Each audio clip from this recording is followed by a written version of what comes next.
थास' बिबार लाबाय आं। लोगोफोर नोंथांमोनखौ आंनि दिनैनि गुबुन मोनसे भिडिअ फिन खेबसे बरायबावनाय थालायबाय लोगोफोर। आङो दा थास' बिबार सायनो नागिरदों आरो थास' बिबारखौ जानोसै दिनैहाय। नोंथांमोनखौ थास' बिबार सायनानै बरायनानै थालायबाय लोगोफोर। दा थास' बिबार सायनो नागिरदों आङो थास' बिबार ओंख्रि संनोसै आरो लोगोफोर। नायलांदोलाय मोजां मोनबा लाइक खालामदो, कमेन्ट खालामदो। आंनिसिम मोनसे गोदान नायदोंबा साबस्क्राइब खालामना होलांदो।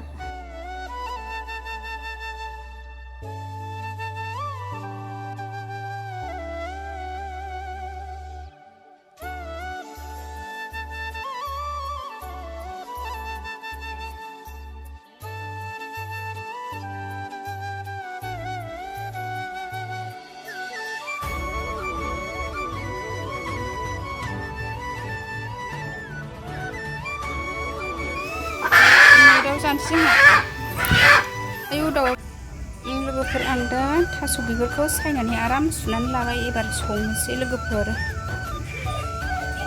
संनोसै आङो दा एवनोसै दालिबो रुनोसै आङो। थास' बिबार बाथोन, दालि जल ओमफ्राय दाउ बेदर संनोसै दिनै लोगोफोर। दालिखौ रुग्रोबाय गरम लोगोफोर। होनाय आंना मैगं थाइगंआ रेडि जाजोब्बाय, संगासिनो संनोसै आङो।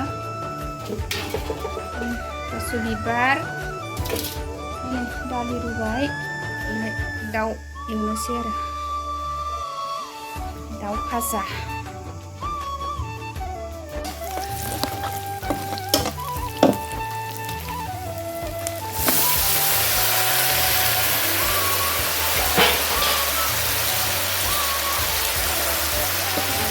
थास' बिबारा सारायसे जाथारबाय। थास' बिबार संबायनो लोगोफोर आंहा।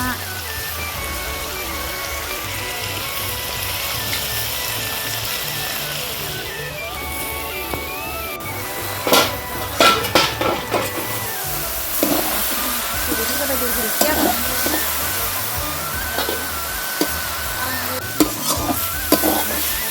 जाबाय आंना दै होनोसै आंहा।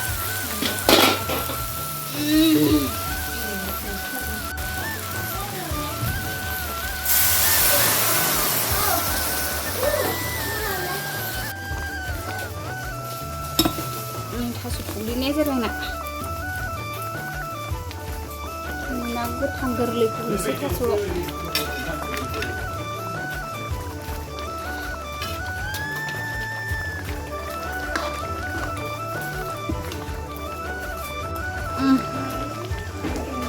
गोखै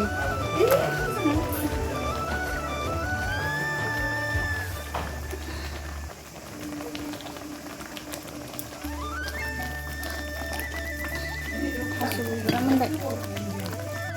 थास' बिबार ओंख्रि मोनबाय आंना लोगोफोर।